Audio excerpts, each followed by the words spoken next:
Hey, welcome to another episode of Legion Elite Motorsports. I'm your host, Isaiah. And in today's episode, we're going to check out the Silver Starion and see what items we got to repair now, which should be spoiler, center console item, and wiring issue. So, hopefully that's not too bad. But before we get started, I wanted to make a little announcement that on November 19th, Legion Elite is going to have a meet and cruise. I hope you all can make it. Drop some comments down below. Let me know if you can or if you can't. And let's get into this episode.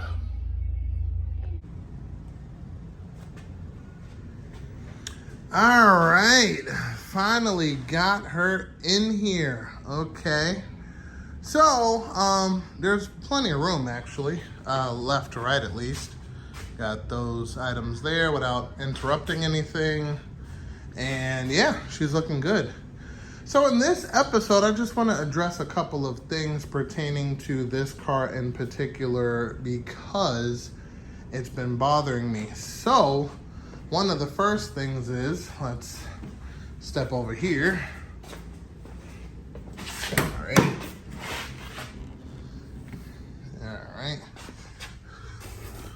So this beautiful unit here actually has to be switched out because my button area won't button up anymore because the Phillips screws on the other side, the plastic that holds the screw, shattered, and I can't quite get it back up there. So I want to swap this guy out because I do have another piece, and I have another radio piece also, which I showed you guys a good time ago.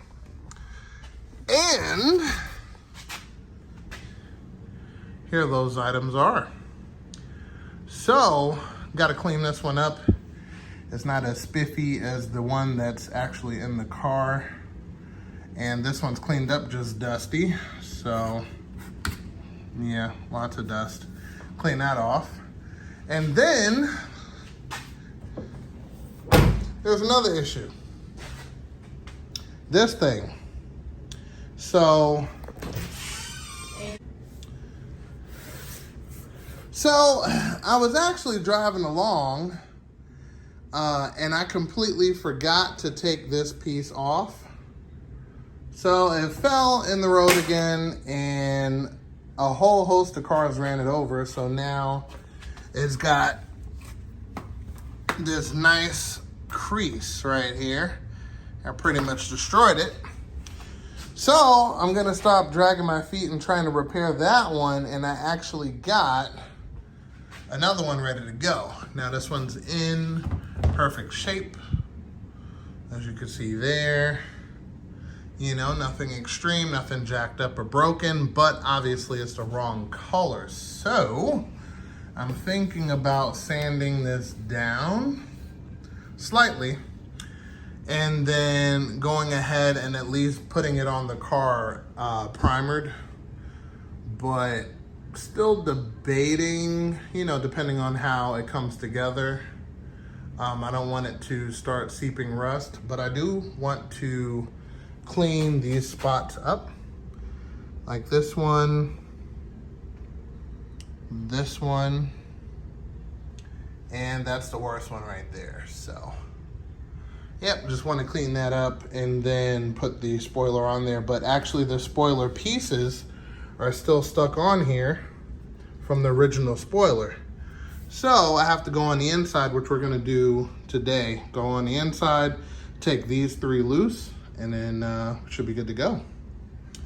So let's get started. All right, first things first, pop the trunk. All right, first one, let's call it the easy one, is right here. So we'll pop this cover off. It should be a 10 millimeter. Let's see if I can, there we go. I'm gonna need that. Come back. Got it. So after that, we're gonna go in there for that pretty 10 millimeter, and then we're gonna take that bad boy off. And the next one which is here. Should be right under here. Okay, so there's a little peekaboo cover right there, just to let you know. That's where it is. Let's see. All right, let's take some of this stuff off. Get a closer look. Oh, would you look at that? No, I'm kidding. I knew that was there. I knew that was there. Okay, so let's see if we can get some light on the subject. Basically what you want to do is take this cover out, fold down the seat right in front. Then it'll give you access to some push plugs that look very similar to this one. All right, you're gonna pry those out, plastic tool or whatever you have there, boom. And then you're gonna remove this guy, and this will give you access to the final two. So there's one here and one in front of it. The other one is actually a push snap. So the second one, so one is here. The second one is right across from here. So, yep, once you have that panel off, you should be able to reach it. 10 millimeter for all of them. And I'll be back. I'm gonna take this cover off and we'll take a look. Also, don't forget your snaps at the bottom. Mine aren't there, so it makes things simple. But it's this guy here, and they run along the bottom here. Should be 3 that you need to take off. And it gives you access to in here. So, what we could do from here is through this hole right here, gives you access to the bolt. I don't know if you can see it, but that's the spot. So, yep, now that everything is open and ready to be taken apart, we're going to do so with 10 millimeter. You're gonna need various extension sizes. So this one, probably no extension. And then this one under here, you'll probably need a decent extension, same as the one in the front. So let's assemble the tools and get it together. Okay, so we've got all of them out. This one fell apart actually. So I took the screw out 2 turns and then one fell down here somewhere. So I gotta clean that up. This one was just spinning. So I had to get some grip pliers, grab it from here. This one came out with no problem. So I ended up taking the whole piece off. So I pulled out all of those pieces there, including the little lamp. Right up here. And I changed that bulb, of course, so you could actually see. And yeah, so this piece on the inside actually covers the hole where the screw is for the last one. And then the other one is behind here. There we go. And yeah, that's pretty much about it. So let's move on to the inside. We're gonna leave everything open until we get some cleaning of these areas. And then speaking of which, once this is all cleaned up, you don't just leave it. If you do, it's gonna rust again and probably worse because it'll spread like cancer. So basically what we're gonna do is we're gonna wire wheel all of this up, clean this out, wire wheel this. Then we're gonna use something that I personally love using for converting rust. It's called Pure 15. And basically once you put it on here, that's it. It's, you know, it's permanent. It doesn't come off. You actually have to grind it off, which is really good. Goes to show how good that stuff is. A friend of mine recommended it. Used it ever since. So, yep, so we're gonna clean these up and we're gonna paint that panel before we put anything back on here. And then, yeah, put everything back together on the inside. Now, moving towards this piece over here. So all we had to do was take out the 2 Phillips heads. Pretty much slides out after that. You take the plugs out, 1 and 2, comes out, boom, boom. Those yellow ones are for my launch control, so I have to put that on the new one. So let's go to the new one.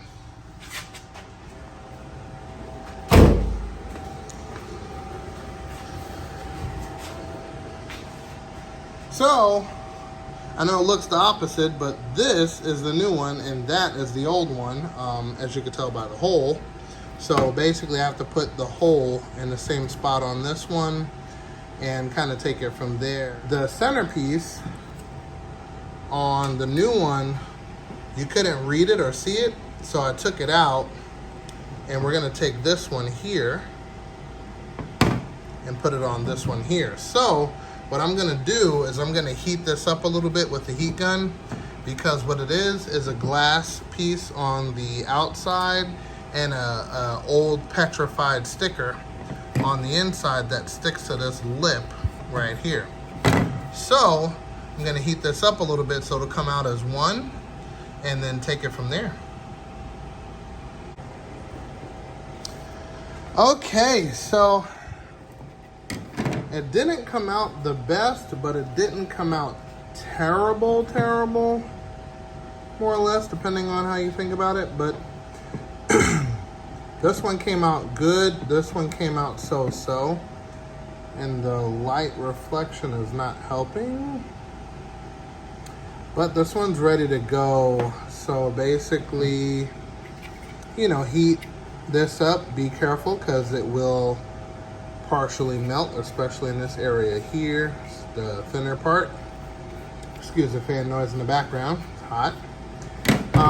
But yeah, so I left the bolts in there just in case I need some extra bolts later on, and these devices work perfectly, including this one and the tray. So only thing I have to do next is put my hole for my button, and that's it. So let's do that and finish up. All right, all done. All right, so it's cleaned up. I didn't change the color or anything on it. I think I'm gonna leave it like this for a bit and take it from there. But yeah, she's set up and ready to go. And now I can adjust my mirrors without the button falling down in the center console. But yeah, so that's good. So let's put it in, see how it looks, and take it from there.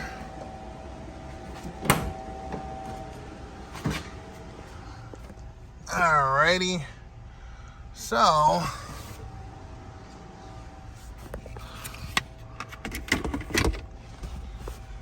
looks like factory. All right, now taking it back out.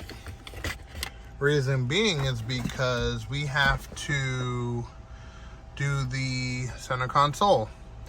But what I'm thinking is I might wait on the center console because I don't have the shifter boot I want to put in there, and I kind of don't want to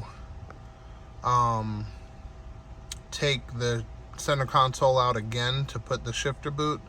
So I think we'll kind of wait for the shifter boot. So in actuality, oh, and this thing is broke anyway, so yeah, okay. So in actuality, we'll just wait and we'll do that one a little bit later. So moving on, we're gonna put the center console piece back, and then what we're gonna do is plug in our last piece, which is the cigarette lighter voltmeter. And the reason I have that, let me show you that, is because I want to make sure that the voltage that I'm getting is consistent and doesn't drop. So basically I have an issue that I need to get together, and basically what it is voltage drop. So got to make sure that's what's happening. Now technically the voltage didn't go below the middle, but at the same time I'm noticing on the air fuel ratio I'm having to adjust the car quite a bit. So yeah, a couple of, you know, small issues, but I definitely want to address that as soon as possible and take it from there. So, yep, so we're going to take this guy out, put that in the center console, and we're going to take this guy and put it in here. Alrighty, that should do it. Alright, so before I even put the center console back together, I just want to see what the voltage is. Oops. Alrighty. Let's see what that voltage is.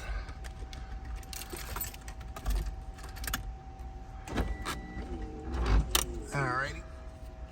It's upside down, so... Oh, still upside down. There we go. So 11.9. So 11.9 currently sitting with no engine running. So what we're gonna do is we're gonna crank it up and see what she does running. Okay, we are ready to start. Make sure it's not in any gear. Alrighty. Alright, fuel pump going.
So, in this jungle of mess, I have to see if I can find the alternator output wire and see if it's outputting what it's supposed to be outputting. Okay, so I did some digging and I'm getting 14.3, 14.2 volts everywhere. Fusible links everywhere, all through the battery, everywhere, except one important part, which is this zebra wire. Just call it that. This is the ignition switch wire. So the ignition switch wire is about 10 volts. So there's something wrong with that wire. So I need to chase that wire down, find the relay that goes to it, and more or less replace that wire, because if I add voltage to it, everything acts normal, the computer gets, the proper voltage and everything is normal. Alrighty, so that worked flawlessly. I couldn't show you guys, but basically adding power to this wire, which is black with a white stripe, brought the voltage up to 13 volts. Now, it wasn't 14 and change, like the alternator was pushing out, which basically means that this wire here is fried somewhere in the run to this location here. So I have to actually chase this wire all the way through the harness and replace it, and hopefully it goes to a relay so I can replace that also. But I'm gonna go through the wiring diagram and find out and take it from there. But I found the problem. Simple enough. And with that being said, we're gonna see if we can really dive deep and see why that wire is getting reduced voltage, kind of dive into that. I kind of don't want to bore you guys too much with the wiring thing because, you know, each car is different. This wiring nightmare may not be the same wiring nightmare that you have going on, but I'll try to keep it as simple as possible, and I'll show you guys where each of these wires run if you don't have the manual to the car. So stay tuned for next episode, and with that, remember guys, knowledge is power, and I'll see you next time.